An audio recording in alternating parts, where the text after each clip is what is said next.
Good evening and salutations, my Days of Our Lives fans. So, I'm going to be honest with you. Again, this was another one of those episodes where a lot didn't happen. You had John and Bella talk, just pretty much talking about her relationship and Jane Spears and her daughter, and that was about it. They talked about Marlena, the fact that she just left her in a blackout or whatever and just hoping that she's okay. But other than that, nothing really relevant. Nothing really relevant except for the fact that, Bella acknowledged that there is a wedge that is, between her and Sean because, she's representing Philip, and that's the whole thing, and that's pretty much about it. Other than that, nothing really happened between those two. The only thing that really happened was towards the end, after she leaves John's house, and she goes back to her house, and she's all creeped out or whatever, waiting for Sean to come home. And then Jane Spears just walks on in, and I'm just sitting there thinking, so at some point, is somebody actually going to lock this door? Because, your daughter your daughter didn't lock the door. She just walked on right in. Now you don't lock doors anymore. Sean has a key, and I'm pretty sure Claire has a key also. So there's really no reason why you should not be locking your damn door. That's just no. Of course, she comes in all with the flashlight over her face. I'm like, okay, alright, we get it. I was trying to think of something clever, but wow, that was kind of dumb. I'm not gonna lie, that was just kind of stupid. Gwen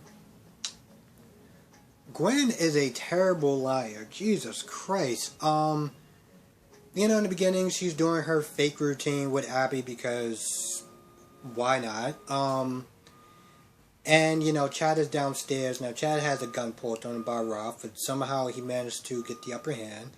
Ties him up, and, Gwen goes downstairs to check, on Chad, because pretty much Abby kind of asked her to. Not in so many words, but she pretty much did. So when Gwen goes down there, Gwen convinces, Chad to go upstairs and call the cops and stuff like that, and she just stays with Ralph. And so, at this point, she has the gun, and the minute that Chad leaves, she puts down the gun, and then the blackmail starts. So pretty much, Ralph is like, listen, you either let me go, or I'll just sit there and tell you your whole plan. And, you can just deal with the consequences. So they go back and forth, but, at the end, Ralph won, so Gwen agreed to, help Ralph escape. And then there's a problem. So Lonnie comes over, to arrest, Ralph. She gets there. 1 second. She gets there and she finds, Gwen, kind of knocked out or whatever, and Chad wakes her up and stuff, and they ask her what happened, and Gwen is got to be among the worst liars that I've seen. She's just like, oh, well, 1 minute I had him, and the next minute, I was on the floor, and he just untied himself, and he got out of, he got out of the rope or whatever, and, Chad is just like, what? And so when Lonnie leaves, Chad is there, and Chad's like, listen, you gotta kind of just, walk me through this again. And Abigail comes downstairs, and, she's just like, here's the thing. At first, she's just like, well, he somehow got unloosed, he somehow got, he got loose from the ropes. Okay, fine. You know what? This guy's old. He's been around the block a couple of times. I'm pretty sure you learn how to untie yourself if you're in that line of work that he does. Okay, fine. But then they find a knife on the floor, and Gwen is like, "Oh well, so that's how he got out. You know, he used a knife." And Chad is like, but the knife was over here. So how did he get it?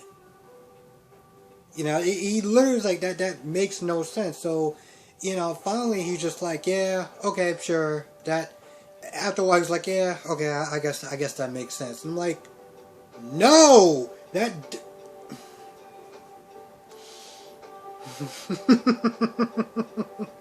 No, that does not make any sense.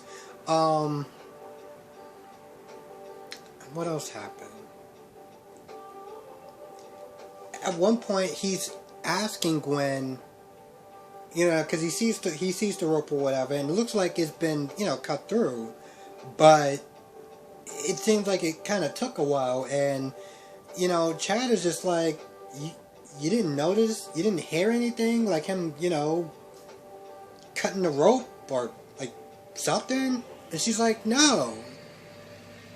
I'm like, I'm not gonna lie, I don't believe anything that she said.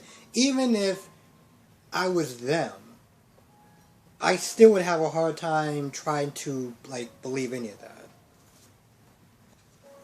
But yeah, so Ralph escapes, and that ends that. You got Ben and Clyde, you know, at the house or whatever, the apartment. And Eli comes there. He's banging on the door, and, you know, his dad convinces him to, you know, hide him. So, you know, he opens the door, and he sees Eli, and Eli's like, well, what's going on? And he's like, I've been knocking on the door for a minute. And, you know, Ben's like, yeah, I was asleep. Eli's like, must be a hell of a heavy sleeper. So, you know, he comes in, and, you know, he's like, he flats out, he's like, yo, did your father come here? Ben's like, take a look. Just, you know, if you don't believe me, take a look. And Eli's like, you know what, I trust you, you know. And I'm sitting there thinking, man, that was one hell of a gamble. Like, you must have a really good poker face, because your place ain't that big. I'm pretty sure he would have been able to find him at some point in time. But for whatever odd reason, he decided to trust him. And so before Clyde leaves, he's like, why don't you come with me? You know, you don't really got anything going on here. Most of these people in this town really don't like you anyway. So what are you saying here for? And Ben just picks up the gun. He's like, you know, revenge. And I'm like, oh my God, seriously? Dude, your sort of dead ghost girlfriend, hallucination girlfriend told you not to do it. Your dad is telling you not to do it. And you're still going to do it anyway. Awesome. I'm so glad that both of those characters just wasted their whole breath on trying to talk you down out of doing something that's going to undermine Ciara and Marlena, and I don't know if anyone else that actually believed in them. So, good job. Sean was in the episode. He didn't really do much. Yeah. He didn't do much, and that's pretty much about it. Yeah, that's actually about it. I'm not gonna really get on the whole Gwen being fake to Abby, because at this point, it's just power for the core at this point. It is what it is. At some point, somebody said that they were going to, that the writers are going to let us know why why Gwen dislikes Abigail so much. So I guess we'll just wait and see at some point in time when that happens. But, yeah. Anyway, with that being said, let me pause for a second. Yeah, that's it. Anyway, with that being said, thank you for watching. Let me know what you think in the comment section below. Be safe. I will catch you in the next review.